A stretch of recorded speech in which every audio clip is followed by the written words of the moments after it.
Hello दोस्तों, railway के 3 ऐसे नियम के बारे में आज बात करेंगे। अगर आप इस 3 नियम को अगर नहीं जानते हैं, अगर रेल में यात्रा करते हैं, तो आपको इस नियम को जानना बहुत जरूरी है। अगर आप इस नियम को नहीं जानते हैं, तो आपको बहुत बड़ा फाइन के साथ साथ आपको जेल भी जाना पड़ सकता है और आपको बहुत परेशानियों का सामना करना पड़ सकता है। तो आज के इस वीडियो को कम्प्लीटली वॉच करिएगा, तभी जाकर आपको जानकारी मिलेगा। और साथ में दोस्तों, वीडियो पसंद आएगा तो वीडियो को एक लाइक कर दीजिएगा। चैनल पर नहीं होंगे तो प्लीज चैनल को जरूर सब्सक्राइब करके जाइएगा, क्योंकि मैं आपके लिए इसी तरीके का इन्फॉर्मेटिव वीडियो जो होता है वो आपके लिए बनाता रहता हूँ। दोस्तों, सबसे पहला नियम है, अगर आप रेलवे में यात्रा करने के लिए जाते हैं, अगर आपका वेटिंग टिकट होता है, कभी भी किसी भी इमरजेंसी में अगर आप टिकट कटवाते हैं, तो काउंटर टिकट हो या आपका ऑनलाइन किसी भी पोर्टल से बनवाते हैं, चाहे आईआरसीटी का पोर्टल से बनवाते हैं या एप्लीकेशन से टिकट बनवाते हैं, अगर आपका टिकट जो होता है वो वेटिंग होता है, तो उस कंडीशन में आप यात्रा कर सकते हैं कि नहीं कर सकते। सबसे पहले, अगर आपका टिकट अगर ऑनलाइन के तरीके से कटाया या किसी भी एप्लीकेशन के थ्रू से कटवाया, तो वो अगर टिकट वेटिंग में है तो आप उस वेटिंग टिकट से यात्रा नहीं कर सकते।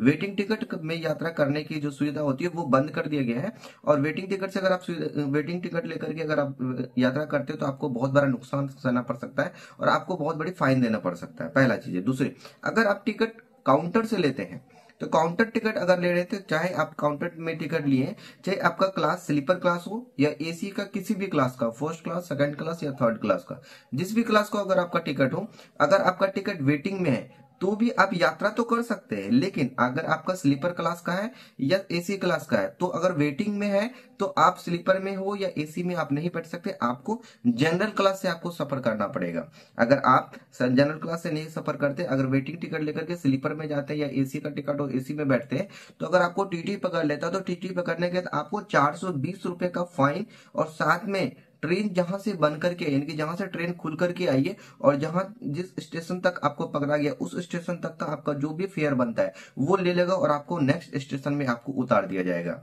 ठीक है, तो ये बहुत बड़ा बदलाव किया गया। दूसरी बड़ी सबसे बड़ी परेशानी ये आती है कि अगर आप रेलवे में सफर करते हो, तो जो मिडिल बर्थ होता है, यानी बीच वाला जो सीट होता है, अगर उस बीच वाला सीट को मिल जाता है, तो भाई वो ऊपर ना इधर का रहता है नहीं उधर का। क्या होता है कि भाई नीचे वाला जो लोअर बर्थ का रहता है तो उसका तो नीचे ऑलरेडी रहता है, जो अपर बर्थ का रहता है तो वो तो ऊपर जाकर के बैठ जाता है, लेकिन बीच वाला जो होता है ना, वो अपने सीट का इस्तेमाल अच्छे से तरीके से नहीं कर पाता है। तो रेलवे का जो एक्ट कहता है, उस एक्ट के अनुसार से अब मिडिल जो बर्थ होता है उस बर्थ को यूज कब कर सकते हैं, तो वो बर्थ है जो होता है, यानी कि रात्रि के 9 बजे से लेकर के सुबह 5 बजे तक आप उस बर्थ को खोल करके रख सकते हैं और उस बर्थ में आप जाकर के सो भी सकते हैं आराम से। हाँ, सुबह के 5 बजे के बाद आप उस बर्थ को यूज नहीं कर सकते। अगर हाँ, यूज तभी कर सकते हैं जब आपका जो लोअर बर्थ का जो भी यात्री है, अगर वो सहमत हो, यूज करने दे रहा है, तो आप यूज कर सकते हैं। अन्यथा आप उसको बंद करके आपको नीचे में, यानी लोअर बर्थ में जो आपको सीट मिलेगा वही भी आपको बैठना पड़ जाएगा। तीसरा बहुत बड़ा जानकारी ये है कि अगर रेलवे में यात्रा करने के दौरान में बहुत सारे परेशानी आती है, जैसे कि किसी भी प्रकार का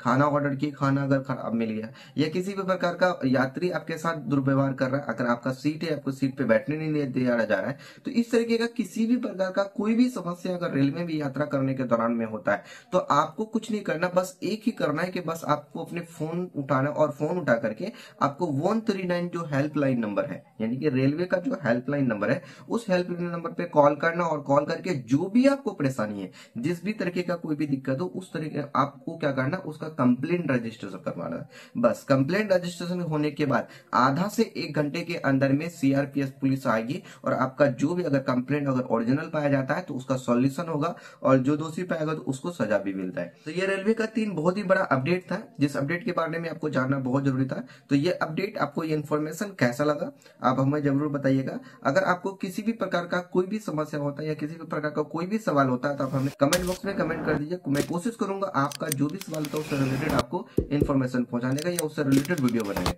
चलिए दोस्त, मिलते हैं एक नई वीडियो में नई जानकारी के साथ। तब तक के लिए जय हिंद, जय भारत।